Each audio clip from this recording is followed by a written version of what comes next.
April میں change of government ہوئی تو اس میں یہی تھا کہ کیا جب ظاہر ہے جب نئی گورنمنٹ آتی ہے ہر کسی کی اپنی ایک اسٹریٹجی ہوتی ہے، لیکن افغانستان کو لے کے اور ٹی ٹی پی کو لے کے، کیونکہ یہ مذاکرات کا جو عمل تھا یہ جب گورنمنٹ آئی ہے تو اس سے پہلے مذاکرات چل رہے تھے. لاسٹ نومبر میں بھی ہم نے دیکھا کہ 1 مہینے کی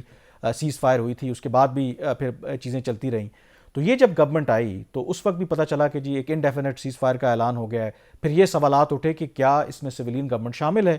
جو میری اطلاع ہے سویلین گورنمنٹ شامل نہیں تھی. وہ جو ماضی کی جو پالیسی تھی جو Imran Khan P T I کے دور میں جو چل رہی تھی اور اس کو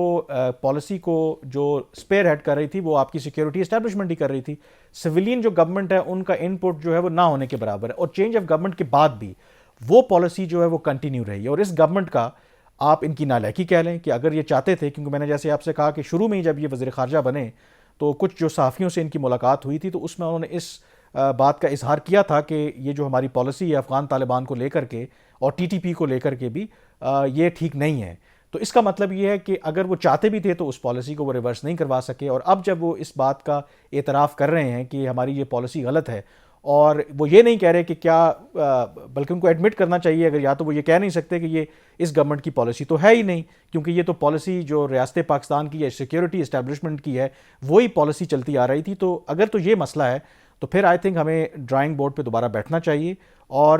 فیصلے یہ نہیں کہہ سکتے کہ سیکیورٹی اسٹیبلشمنٹ جو فیصلے لے رہی تھی شاید وہ پاکستان کے مفاد میں نہیں تھا. ان کا جو پرپز یہ تھا کہ اگر مذاکرات کے ذریعے پاکستان کے اندر سیکیورٹی کے حالات ٹھیک ہو جاتے ہیں تو ویل اینڈ گڈ. لیکن اس وقت بھی بہت سے کرٹکس ان کو یہ کہہ رہے تھے